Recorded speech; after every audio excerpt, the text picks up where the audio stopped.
I'm Anthony Smith with HFG Trust, and this is the Chart of the Week video.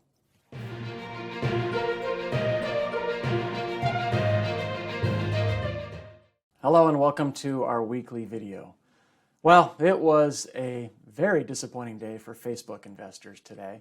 The parent company is called Meta Platforms, but I'm going to call it Facebook for this video. Yesterday, Facebook provided quarterly earnings and an update to its outlook. It is facing some headwinds, as they say in the business. First of those is related to something that Apple did last year. Apple made some changes to its privacy settings that allow iPhone users to choose whether advertisers can track them. Since Apple introduced that feature, most iPhone users have opted to block tracking. So people can't be targeted with advertising campaigns the way they used to, and that hurts companies like Facebook.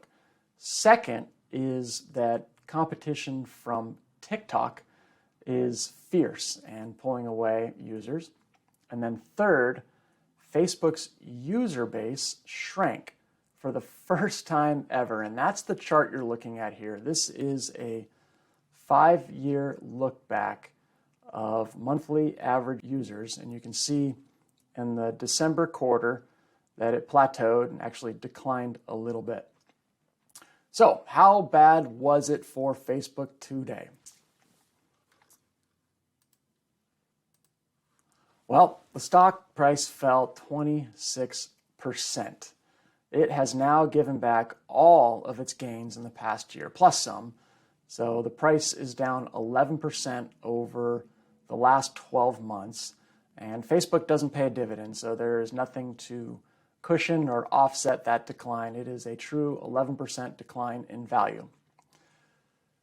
Facebook was the 6th largest company by market cap in the S&P 500 with a market cap of about $900 billion before today's sell-off.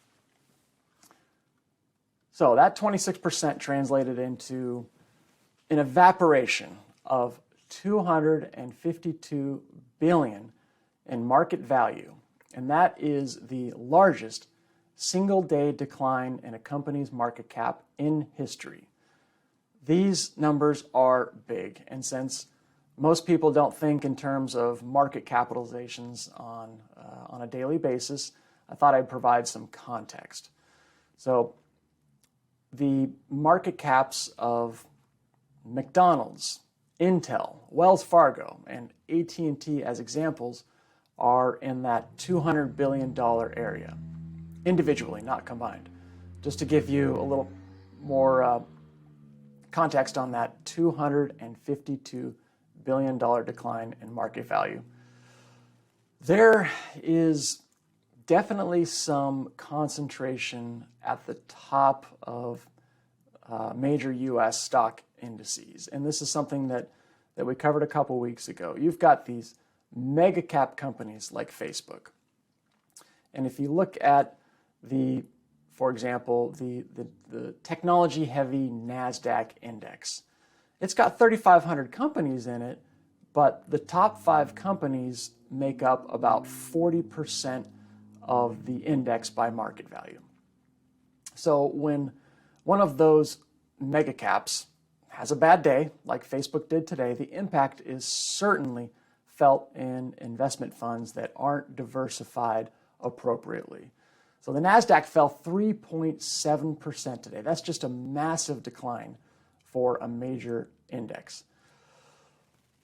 Many of these large cap growth companies have had remarkable runs the past several years, and so valuations as a result are high relative to the earnings that these companies generate. And that's probably fine as long as the companies continue to show good growth. It just seems like the bottom can fall out at any whiff of a plateau in that growth trajectory. And there's this concept of stocks being priced to perfection. And that's a precarious place to be in, because at the first sign that things aren't going to be perfect, as we saw in that first chart, just saw a minor decline in monthly average users, and poof, 26% of the stock market cap is gone. So the fallout can be a little scary. That's it for this week. Thanks for watching. We'll see you next week.